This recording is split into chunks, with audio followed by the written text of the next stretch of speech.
Camarades, le processus de notre 79e congrès a enfin repris. Et en tant que première signataire d'un des textes d'orientation présentés au congrès, j'ai entamé un tour des sections et des fédérations. C'est un tour passionnant parce que je rencontre partout des militants attachés au Parti socialiste, des militants qui ont envie de le faire vivre, des militants qui y croient. Mais nous avons aussi partagé les mêmes constats et les mêmes attentes. Les constats d'abord. Nous avons si peu travaillé de façon collective. Nous, militants, n'avons été consultés sur aucune décision, orientation stratégique du parti. Et puis les mêmes attentes. Nous n'avons pas été en capacité, dans toutes les élections locales qui se sont déroulées depuis 2018, d'apporter une vision unifiée des socialistes face aux Françaises et aux Français. Alors chacun sur son territoire a travaillé un programme local, est allé à la rencontre des citoyens. Mais partout les militants m'ont dit, mais pour la première fois, nous ne pouvons plus dire ce qui nous rassemble dans le pays et ce que dit le Parti socialiste au pays.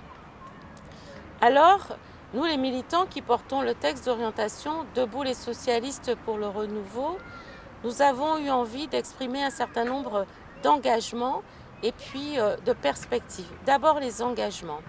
L'engagement ferme que tous les militants seront consultés tant sur le projet que sur les orientations stratégiques du parti. J'affirme aussi que si je suis première secrétaire, nous aurons un candidat ou une candidate socialiste à l'élection présidentielle qui sera désigné par les militants.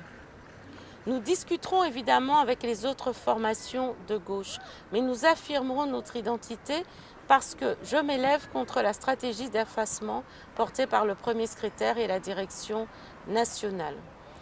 Les unions, quand elles sont faites sur des contours imprécis, sans contenu clair, sans dire qui nous sommes, ne peuvent pas entraîner de dynamique, y compris électorale, et nous l'avons vu lors des dernières élections départementales et régionales, où nous avons pu gagner lorsque nous avons dit qui nous étions, lorsque nous avons dit quel projet nous portions.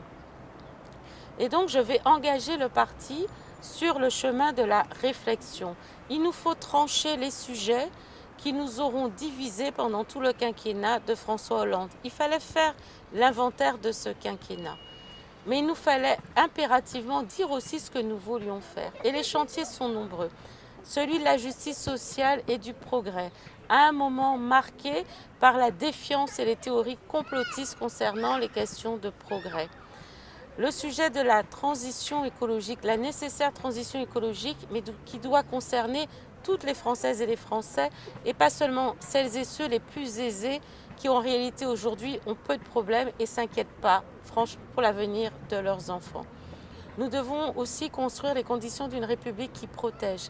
Les sujets de sécurité sont des sujets de gauche que nous devons prendre en plein pour apporter des solutions dans le quotidien.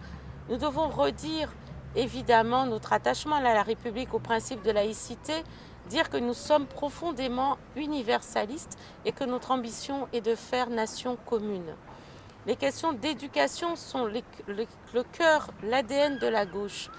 Et nous avons en nous le sujet de la promesse républicaine si abîmée. Quelle réponse portons-nous? Enfin, notre démocratie est fragilisée par l'abstention. Nous l'avons vu aux dernières échéances électorales. Alors nous portons un chantier aux urnes citoyens, parce qu'il nous faut réconcilier démocratie participative, démocratie représentative, pour que les citoyens se sentent concernés par les décisions que nous prenons. Le dernier chantier est celui de la participation, de la rénovation de nos fédérations et de nos instances, qui est au cœur d'un parti moderne, mais d'un parti qui s'appuie sur ses militants et ses fédérations pour fonctionner. Vous voyez, je suis une élue locale, maire de Vaux-en-Velin, vice-présidente de la métropole de Lyon.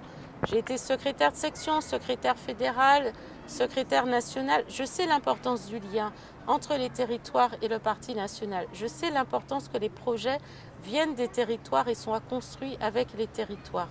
Alors, chers camarades, les votes du 9 et du 16 septembre sont des votes cruciaux pour le Parti socialiste, évidemment, parce qu'il nous faut dire ce que nous sommes et pouvoir continuer à porter des propositions. Mais ce sont des enjeux cruciaux pour l'ensemble des Françaises et des Français. Parce que nous sommes le parti qui permet de donner une espérance, le parti qui accepte de prendre des responsabilités, de gérer le parti qui est celui qui change la vie des Françaises et des Français. Pour toutes ces raisons-là, il est de notre responsabilité de revenir totalement dans l'histoire du pays.